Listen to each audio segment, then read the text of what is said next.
Today I'm going to talk about, building trust with people and building trust with your team.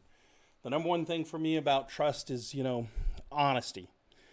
As a leader, if you're not honest, if you're not upfront with people, it will be very difficult to build trust.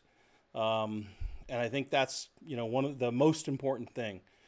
The next one that I think is really, honestly, equally important is be yourself. A long time ago, when I first became a manager, my first job leading people, I had a boss named Dennis, and he was a great leader, but he was very different than I. Hopefully, you guys can tell I'm a little expressive, and I'm very passionate. And Dennis was very quiet.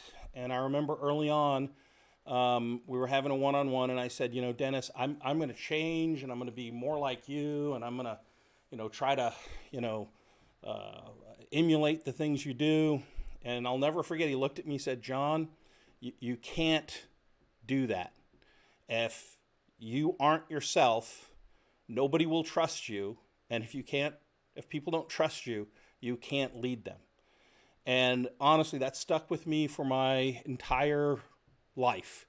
That one conversation with Dennis really changed the way I approached my job. I could do the same things as a leader with a quiet and reserved demeanor as I could with, being who I am. But the difference is, if I am who I am, people will follow me and believe me. Leaders need to be themselves. One of the other lessons I learned early on was be vulnerable. If you make a mistake, say you make a mistake. Don't try to hide it. Don't try to point fingers. Hey, I made a mistake. The classic one for me was, it was my first time as a director. And I had a team in Fargo, and I went to Fargo, and on the first day I treated them like Redmond people. And for those in Fargo, that doesn't work really well. And when I got in the next day, the PUM in Fargo pulled me aside and said, do you know, John, you pissed everybody off yesterday. And honestly, I didn't know. But I know what I did after that. The very first meeting, I called the whole team in. I said, I apologize. I treated you guys like Redmond folks. I really didn't listen to what you had to say. I was more telling you. And, I want each and every one of you to help me to improve. If I'm doing that again, please say something. Let me know, and I will adjust.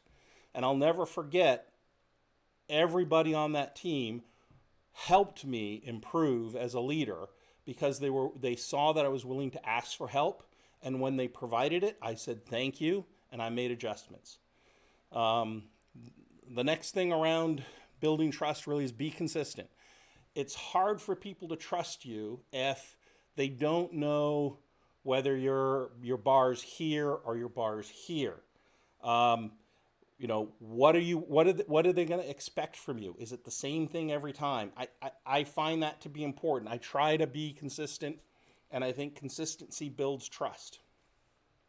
The other thing is model the behavior you want. Whether you know it or not, whatever behavior you model, your team's going to emulate it. That is, it's just human nature.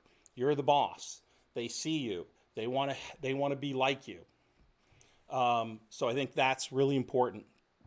And then another aspect that builds trust is support your people. And one of the things I've always done in my career is, if somebody on my team makes a mistake, I will, outside of the team, take the blame. It's my fault. It's not theirs. I don't point fingers. I don't think that helps the people on your team. If you're saying so-and-so on the team screwed up, take the hit. Say it's me. I will fix it. Work with them to improve, but support them. Make them feel valuable. Make them know that you're there to help them, not just there to get work out of them. And then another thing that when I was writing this, I was thinking it's kind of funny.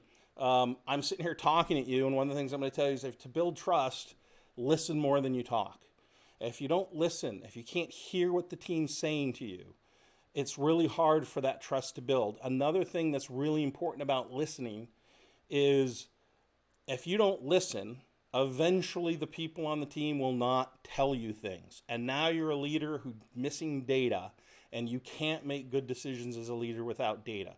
So to build that trust, listen to what they say, listen to what's important to them, help them when they need it, but most importantly, hear what they have to say.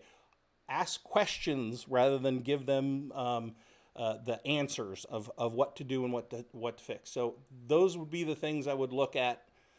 So this is my list today for building trust.